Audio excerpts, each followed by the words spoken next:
네, 계속해서 집중 분석 이어가겠습니다. 변정규 미주호은행 전무 나와 계십니다. 어서 오십시오. 안녕하세요. 네, 전무님, 어제 ECB 통화정책 회의 있었습니다. 예상대로 금리 동결했는데 어떤 부분 좀 주목해서 보셨습니까? 네, 우선 라가르드 총재가 미래 금리 인하 격려에 대한 가이던스를 주지 않았어요. 예, 그렇기 때문에 조금 이제 유로화 가치가 달러 대비 조금 더 강해지는 그런 모습을 보였고요. 앞으로 이제 인플레이션이 계속해서 미국 비해서 좀 이제 높은 수준입니다. 특히나 서비스 물가가 높고요. 이것을 갖다가 또 이제 푸시하는 것들이 이제 임금 인상률입니다. 네. 유로존의 임금 인상률이 5% 이상 이제 되기 때문에 이것들로 인해서 아마 물가 때문에 기준금리 인하가 좀 늦어지지 않을까 이런 우려에 이제 9월 금리 인하의 가능성이 좀 후퇴하지 않았나 이렇게 보고 있습니다.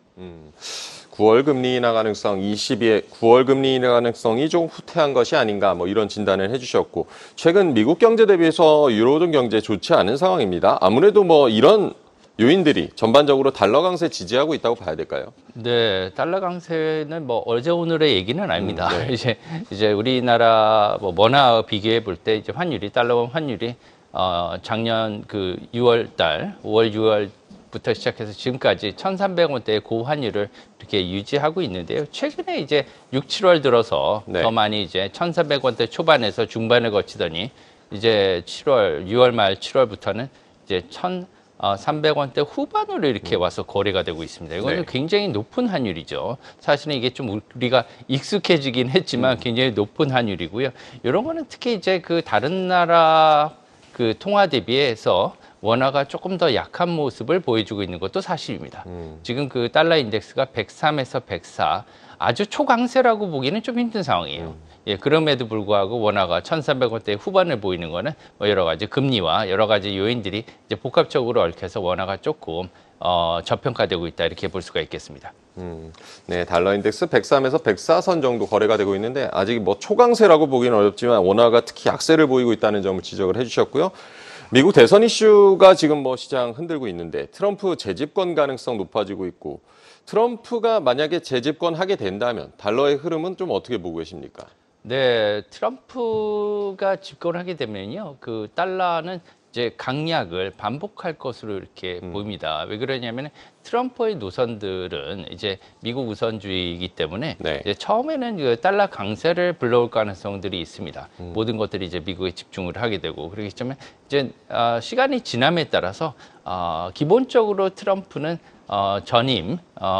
재직 당시에 재임 당시에 달러 강세를 굉장히 싫어했어요. 그렇기 때문에 달러 약세를 지지하는 달러 약세 옹호론자로서 이제 앞으로 엔화라든가 아니면 유로화, 특히나 유로화 같은 경우에는 앞으로 굉장히 다시 유로존과 마찰을 일으킬 가능성이 있고요.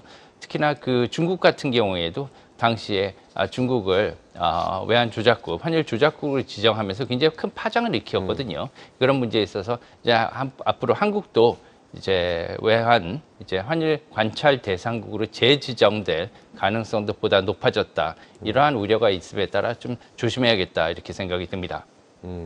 어쨌든 트럼프가 재집권하게 되면 달러 강세를 불러올 가능성이 있지만 이후에는 약세로 전환할 가능성이 있고 전반적으로 변동성이 좀 커진다고 봐야겠습니다.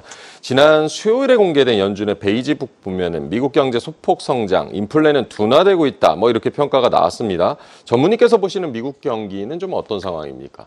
이미 디스인플레이션에 접어든 상태고요. 이미 5월 말 기준, 5월 말부터 시작해서는 디스인플레이션, 그러니까 경기 둔화에 접어든 것으로 미국 경제가 이렇게 판단을 하고 있고, 올 초 7월 6일인가요? ECB 회의가 포르투갈 리스본에서 열렸는데, 네. 이 당시에 파월 연준 총재 본인이 미국 경제가 디스인플레이션에 접어들었다고 확인을 한 상태입니다. 그렇기 때문에 주가도 현재는 정체 현상을 보이고 있고요. 게다가 물가도 상승은 하고 있지만 그 상승폭이 보다 낮아진 상태. 그리고 이제 채권 가격이 올라가는, 채권의 수익률이 떨어지는 거죠. 이런 현상을 보이고 있는 것은 이제 디스인플레이션의 특징적인 그런 상황이라고와 일치한다고 이렇게 생각을 합니다. 다만 트럼프 대통령의 당선 가능성이 높아져서 말들이 많지 않습니까? 네. 예, 이런 것들 조금 생각을 해봐야 되는데 트럼프 대통령이 전 대통령이 당선이 된다면 앞으로 이제 달러 약세를 추구할 가능성이 높아요. 예, 그리고 이제 경기 부양을 일으킬 겁니다. 또한 관세 정책을 쓰겠다고 공언을 하지 않습니까? 네.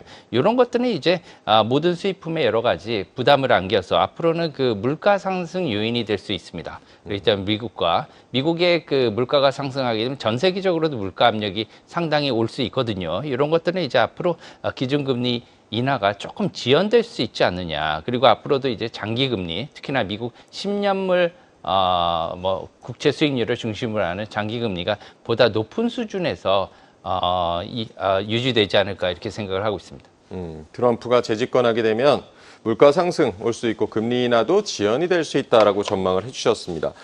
최근 연준 인사들 발언은 어쨌든 보면은 금리 인하에 좀 가까워지는 뉘앙스가 나오고 있고요. 트럼프 같은 경우는 뭐 대선 전에 금리 인하해서는 안 된다고 했지만 연준이 9월에 금리 인하할 가능성은 어떻게 보고 계십니까? 네, 뭐 빠르면은 9월 그 인하할 가능성이 높다 이렇게 또 그 뉴스에서 많이 보도를 하고 있는데요. 가능성은 충분히 있습니다. 지금 미국의 그 경기 후퇴 속도가 상당히 조금씩 빨라지고 있는 그런 상태예요. 그래서 고용 지표도요.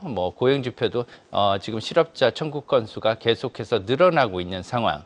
그리고 물가 같은 경우에도 올 초 1, 2, 3월 조금씩 오르지 않았습니까? 그래서 네. 3월 달에는 CPI가 3.5%까지 이렇게 상승을 하면서 좀 많이 늦어질 거다 이렇게 생각하는 사람들도 있어서 그 당시에 여러 가지 금융의 압박을 주기도 했지만 지금 제조업이라든가 PMI 지수라든가 아니면 고용이라든가 물가가 빠른 속도로 다시 내려가는 그런 상황을 보이고 있기 때문에 빠르면 9월 달에 인하할 가능성이 높고요. 한 가지 변수는 또 이제 트럼프 대통령입니다. 전 대통령인데 지금 내가 11월 대선 전까지는 내리지 않았으면 좋겠다 이런 발언들을 하는 것으로 외신이 전하고 있습니다. 네. 예, 그런 상황을 반영한다면 파월 의장이 이것을 받아들일 것인가. 이전까지는 정치적인 중립성을 지키고 이것은 전혀 자기의 결정에 영향을 주지 못한다고 얘기는 했는데 어떻게든 앞으로 당선 가능성이 더욱 높아짐에 따라서 어떤 형식으로든 조금씩 영향을 주지는 않을까 결정에 이렇게 생각을 하고 있습니다. 네, 어쨌든 지금의 경기 펀더멘털, 경기 흐름을 보면 9월 인하가 그 경로로 가고 있지만 트럼프가 결국 변수다라고 짚어주셨습니다. 올해 몇 번의 금리 인하를 할지도 관심사인데 최근 시장에서 보면은 9월, 11월, 12월까지 3회 인하 기대감까지도 좀 나오고 있는데 이 부분은 좀 어떻게 보고 계십니까? 네, 트럼프 집권 시에 달러를 많이 발행할 가능성이 많이 있습니다. 사실은 왜냐하면은 여러 가지 공업체들, 러스트벨트라든가 네. 여러 가지 지층을 위한 산업들에 대해서 지원금도 많이 줘야 될 거고요. 그리고 구직자들을 위한 직장도 많이 마련해야 될 것이기 때문에 여러 지출이 많을 것으로 생각해요. 네. 그렇기 때문에 달러 발행량을 많이 늘려달라고 연준에 요구할 것 같은데요.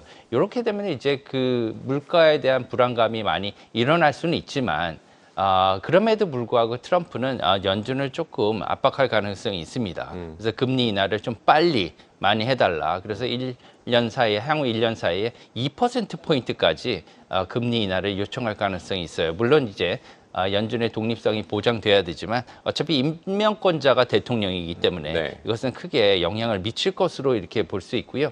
결국 미국은 이제 인플레이션을 잡기가 조금 더 멀어지지 않았나. 이것에 주안점을 둬서 시청자들은 앞으로의 금융에 대한 방향을 설정을 하시면 좋지 않을까 이렇게 개인적으로 생각을 하고 조언을 드립니다. 네, 결국엔 미국이 인플레이션 잡기가 좀 어려운 상황이 될 수도 있다라고 조언을 해주셨고요.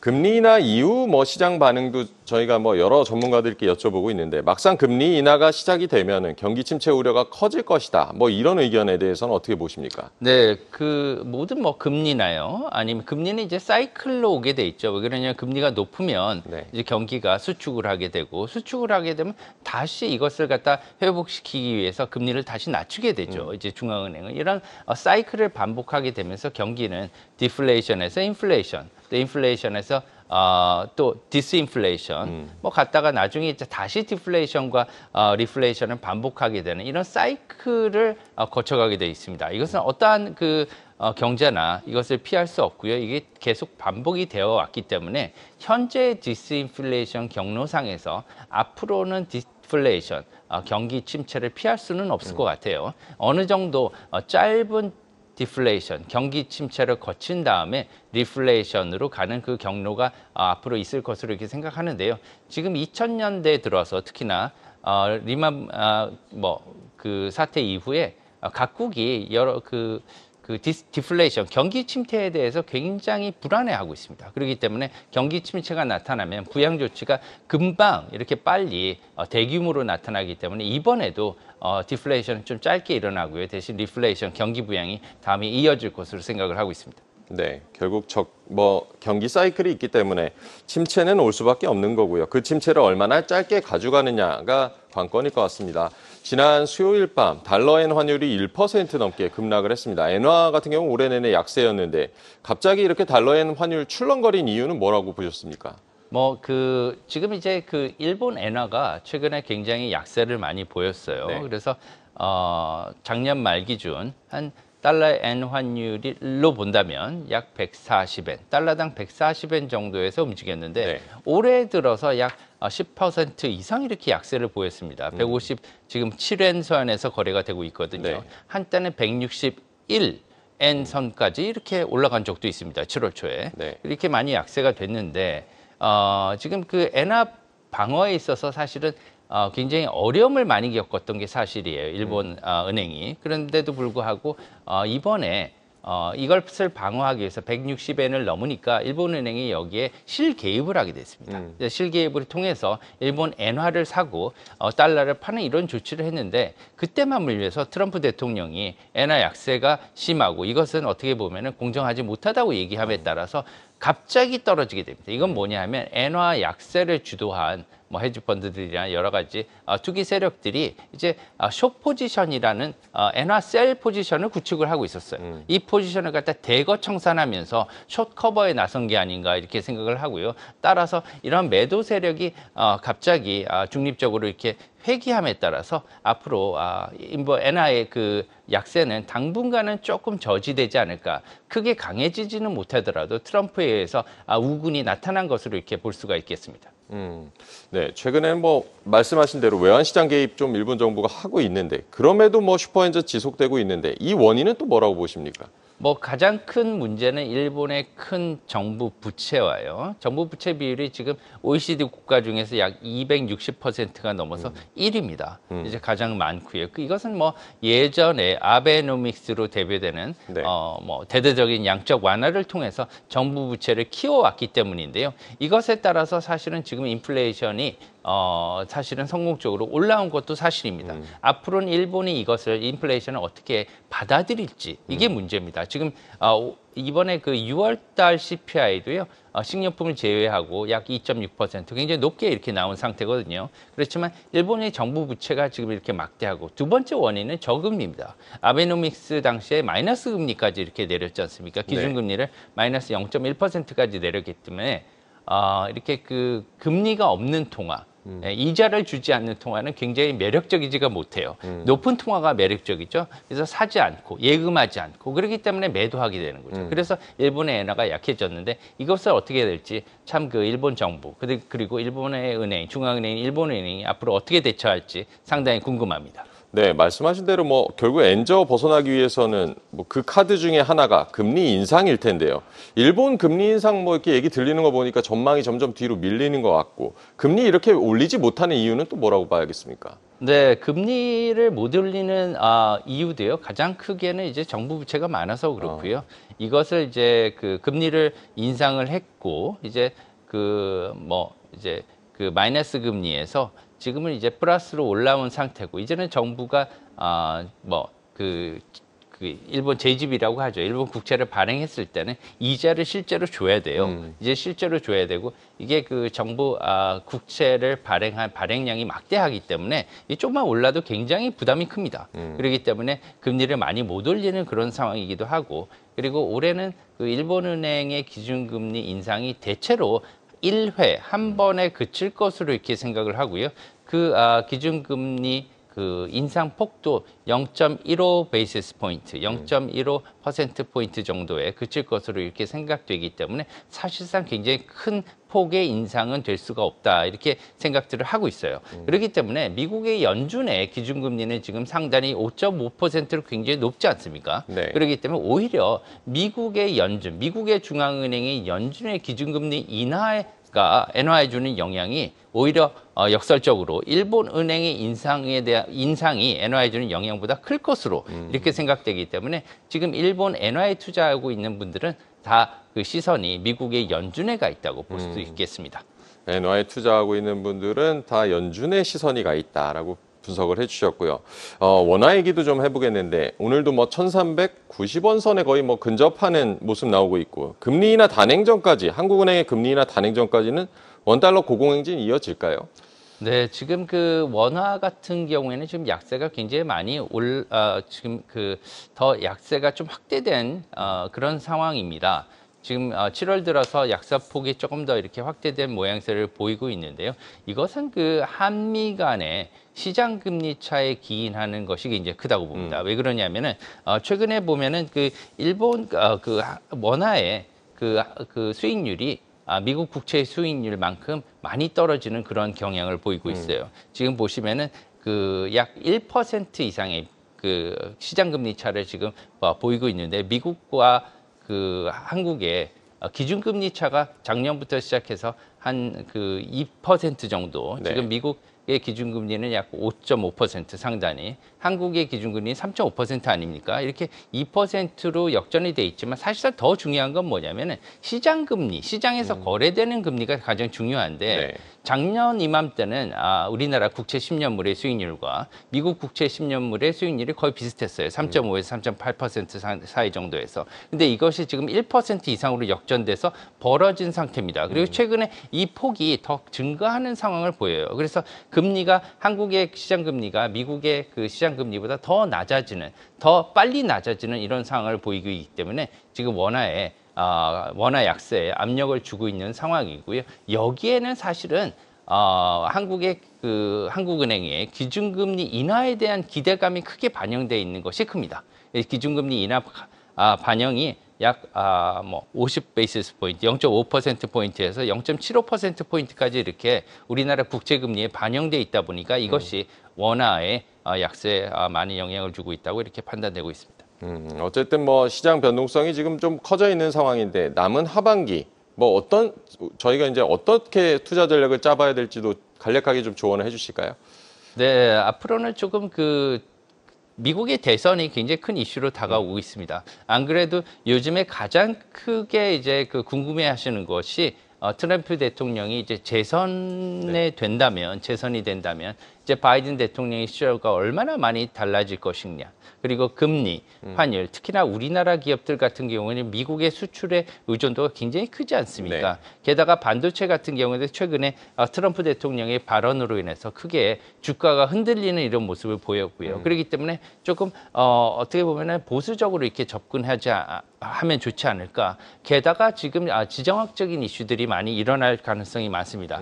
트럼프 대통령 집권 당시에는 유럽, 그리고 중국, 러시아와는 친밀했지만 여러 충돌이라는 그런 사태를 불러일으켰고요. 지금 전 세계적으로 부채 문제가 아주 큽니다. 미국이나 유로존이나 뭐 최근에 중국까지도 이게 그 부동산 문제로 부채 문제로 이제 크게 소용돌이를 겪었는데 한국도 예외적이지 않고요. 일본 같은 경우는 부채 때문에 금리 인상도 지금 어려워하는 시점입니다. 이런 부채가 많아지면 전체적으로 여러 가지 문제나 아니면 충돌이 많아지게 돼요. 그렇기 때문에 이런 시기에는 조금은 좀 안전자산에 위주로 어느 정도 포트폴리오 투자를 하시고요. 그 안에 이제 금이라든가 여러 가지 이런 안전자산으로 조금 헤지를 하시는, 위험을 분산하는 그런 투자 전략을 조언드립니다. 네. 어쨌든 미국 대선으로 다가가고 있고 지정학 리스크도 있고 각국의 부채 문제도 있고 투자 전략을 좀 보수적으로 짤 필요가 있다. 이렇게 조언을 해주셨습니다. 오늘 변정규 미주호은행 전무와 얘기 나눠봤습니다. 감사합니다. 감사합니다. 계속해서 다양한 경제 이슈를 알고 싶다면 구독과 좋아요, 알림 설정 부탁드립니다. AI 캐스터 권미정이었습니다.